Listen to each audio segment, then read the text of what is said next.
If you hood educated, I'm glad you made it. Allow me to unfold my knowledge, wisdom, and understanding from a hood brother's point of view to all of you, here, there, and everywhere. Now check me out. This right here is a fall from grace, right? Because here it is, we have a young brother who has came out the mud out of nowhere and then established himself to be a multi-millionaire for sitting on the microphone talking shit, right? Talking crazy, right? And squander all that hard work, blood, sweat, and tears, all that generational wealth squandered to get high. We gotta understand what we witnessing right here. We witnessing a rich junkie sacrifice his millions, his lifestyle, sacrifice his career to get high.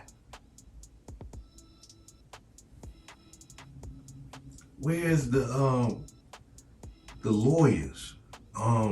Where is the caring friends, loved ones, family? I mean, and I gotta keep it real though.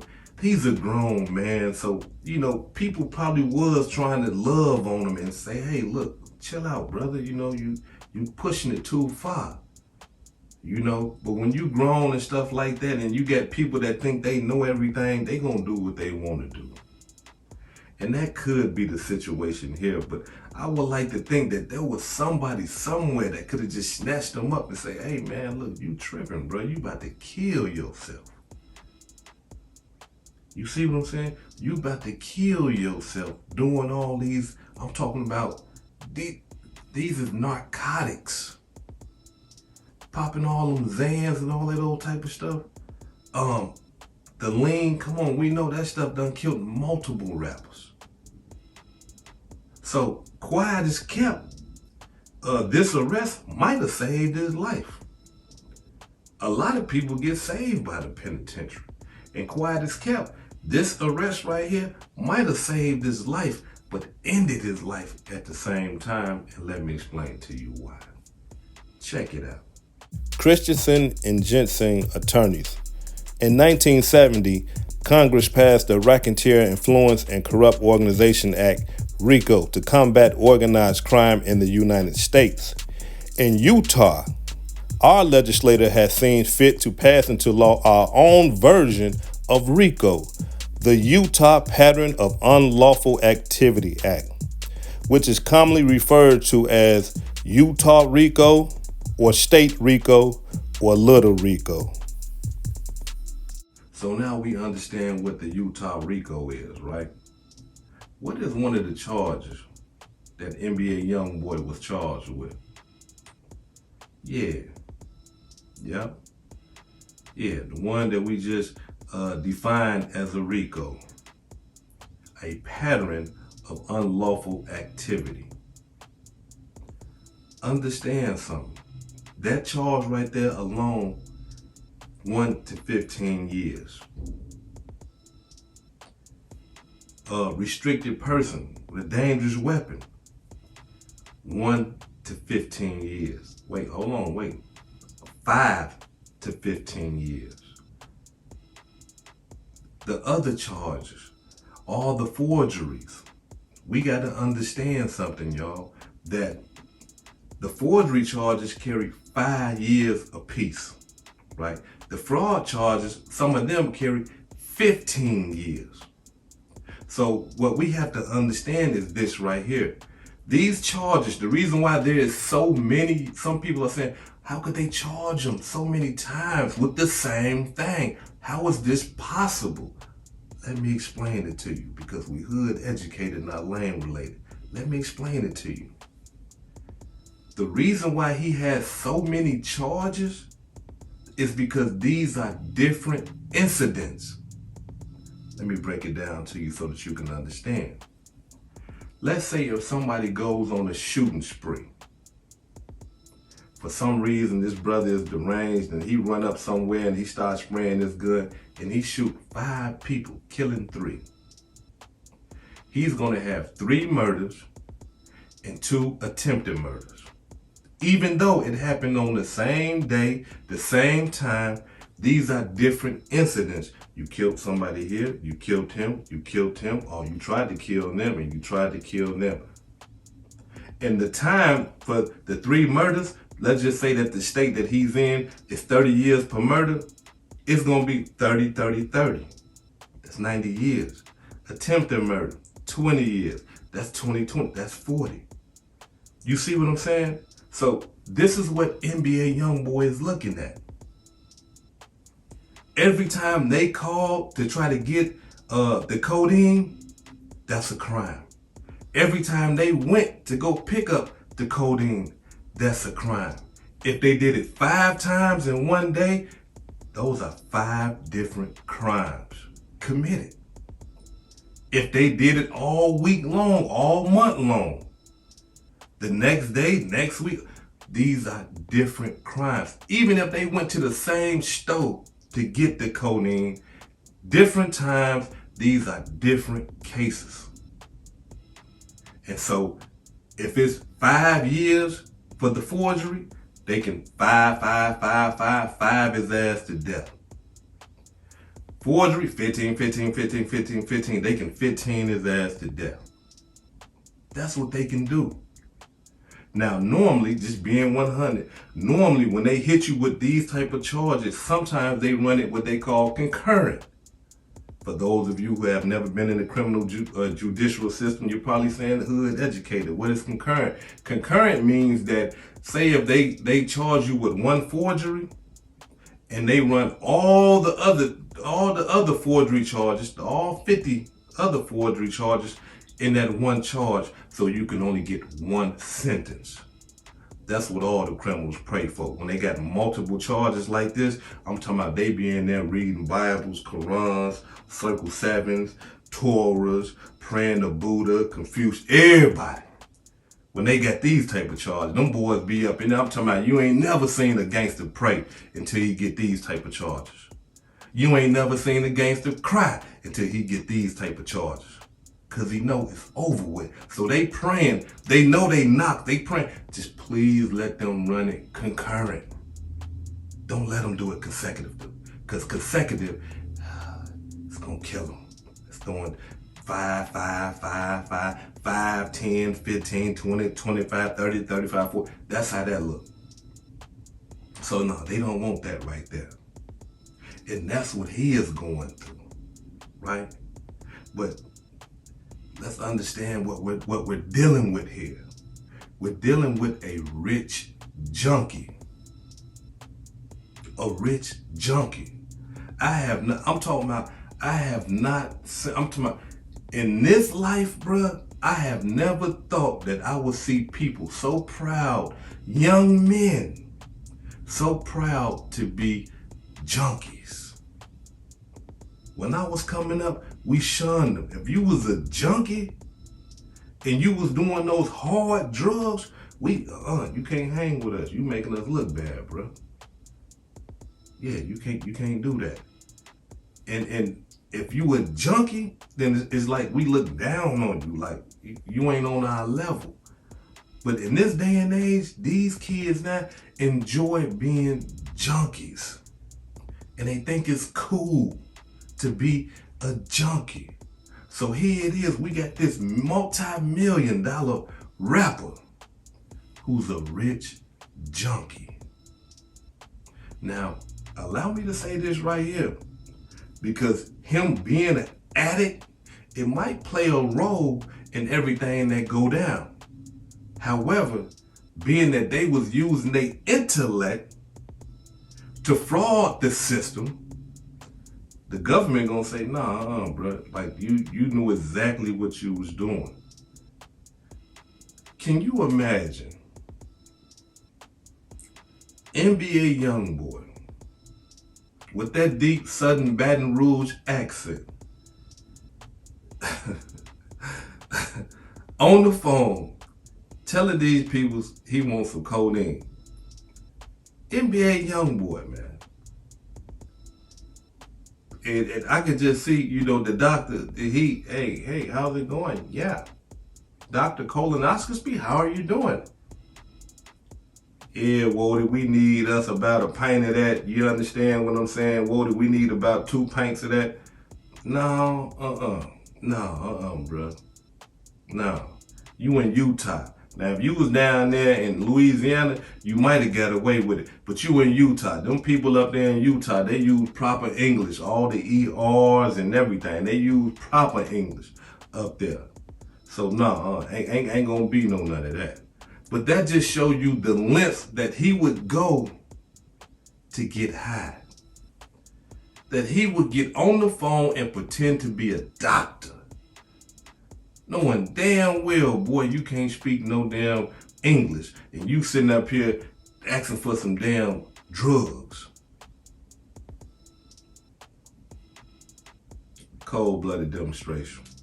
Information tonight after singer and rapper NBA Youngboy faces dozens of charges.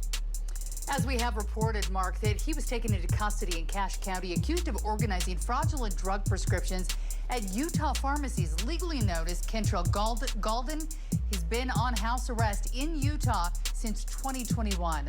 Ariel Harrison live tonight after speaking with one of those targeted businesses. Ariel. Yeah, well, one pharmacist I spoke with said they thankfully didn't fulfill that order as they noticed some red flags. But unfortunately, others weren't so lucky. Now tonight, the young celebrity who already had a criminal history now faces more than 60 related charges to this alleged scheme.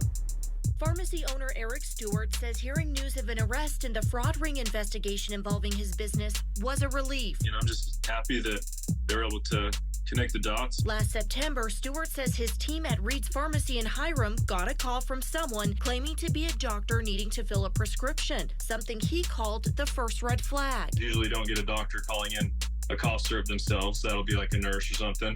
But then just their medical terminology was off, the quantities, the way they pronounced the things.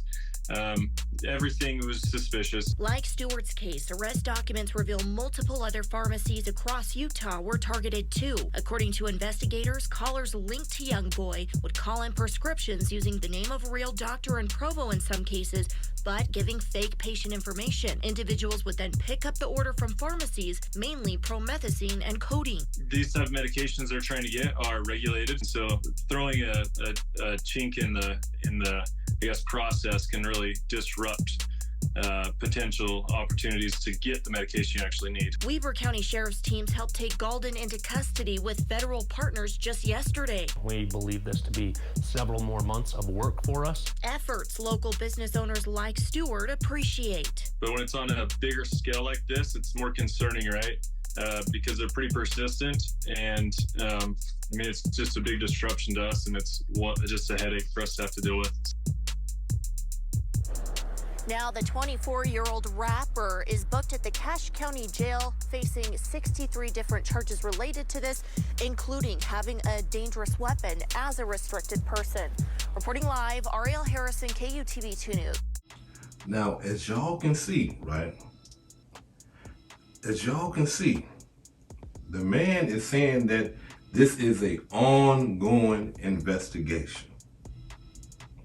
This right here is not this case is over with, it's closed and all that. No, this is ongoing. Everybody that's involved in this some type of way is finna get knocked if they not already locked up. Everybody. Why? Because at some point, they had to go show their face to go pick up the drugs. At some point, they had to get on the phone to order the drugs. And the FBI and all them and the state police, they connecting the dots. Who number is that right there? Oh, that's old girl number. Okay, then put her down there too. Who number is that right there? Oh, that's NBA Youngboy. Put his number down there too. Who called the doctor? Hey, doctor, who called you and who called this pharmacy? What number called you? They connected all the dots. And everybody that got anything to do with this, cooked. It's over with. You going to jail. Now, with us having other people involved, we got to understand that these other people are dope fiends too. So what you think a dope fiend gonna do when a dope fiend get into a county jail and can't get they fix? They like this here. NBA Youngboy had us doing everything. Y'all won't let me go? NBA Youngboy told us if we ain't bring no codeine, don't come back. Y'all gonna let me go? Oh, I'm gonna tell y'all the whole operation. We get the doctor's names from over here, then we find a dead person over there, and we say that we this dead person. Yeah, they in there telling the whole spiel, the whole ordeal. They letting them know everything. Why? Because they want to get out and get high. And this man done threw it all away for some damn drugs. Allow me to say this before I depart up out of here. Man, I'm talking about especially for you young brothers, man. Just because you see a rapper rapping about popping pills and, you know, doing this codeine and stuff like that, don't allow that to influence you to start doing these hard drugs, because you don't know what it is that you're doing. These guys right here are drug addicts. And what they trying to do with you young brothers and you young sisters out here, they trying to turn y'all into drug addicts. And I'm talking about this stuff is serious. People can't live without this stuff. This type of stuff, people got to go to drug rehab. This type of stuff, people have to be weaned off these type of serious drugs, because these drugs will kill you. We got to understand something. NBA Youngboy right now is probably in a medical quad. He's in the health unit. Why he in the health unit, hood educated? The brother seemed to be healthy. Let me explain to you why. He's going through withdrawals. And these are not just regular withdrawals. When you on these type of serious drugs like codeine and Xanax and stuff like that, you can't just stop doing these type of drugs. Why? Because the mind and the body is saying, I need this. Where is it? Oh, you ain't got no more? I'm finna act a fool then. I'm finna start sweating, shaking, vomiting. You finna be cold, hot, shivering, diarrhea. Have y'all ever seen a person come down off heroin? Like when you in the county jail and people that do heroin, they can't even eat food. They can't even, look, they won't even allow them to eat solid foods when they know they coming down off of heroin. Why? Because they gonna be defecating on themselves. So they feed them soup till they wean off of it. Keep them in the health unit. Because some people die. Yeah, some people die because the withdrawals be so strong that some people actually die from the withdrawals. So don't get caught up in none of that. Yeah, they make it look cool. They say it's cool. But at the end of the day, you doing something that's finna have you out your mind. And I'm talking about stealing from your parents, stealing from people. These type of drugs are gonna turn you into somebody that you thought you would never be. So just because your famous rapper or your favorite rapper talking about a certain type of drug, that don't mean you start doing that drug. Because listen, this stuff right here will have you out your mind and doing stuff that this boy right here was just doing, pretending to be a doctor. It don't get no worse than that. This is hood educated, not lame related. Peace and love, and y'all take care of yourself out there. If I said anything that caused you to think, hit that like button and subscribe to the channel if you're not subscribed already. And if you're feeling generous, please make a small donation to the channel. Now, before I depart, allow me to give a shout out to some of the blessings that I received this week. Allow me to give a shout out to Mimi Lewis for the $5 super thanks. Thank you. Desert Detroiter for the $4.99 super thanks. Good looking. Jeremy James for the $24.99 super thanks. Good looking, Jeremy. I appreciate it. Kesh for the $1 cash app. Thank you, Kesh. I appreciate it. George for the $5 cash app. Thank you, George. I appreciate it. Mario for the $1 cash app. Thank you, Mario. I appreciate it. And last but not least, Brother Eternal Allah for the $20 cash app. Thank you all, and I appreciate all your love and support. This is hood educated, not lane related. Peace and love. And y'all take care of yourself out there.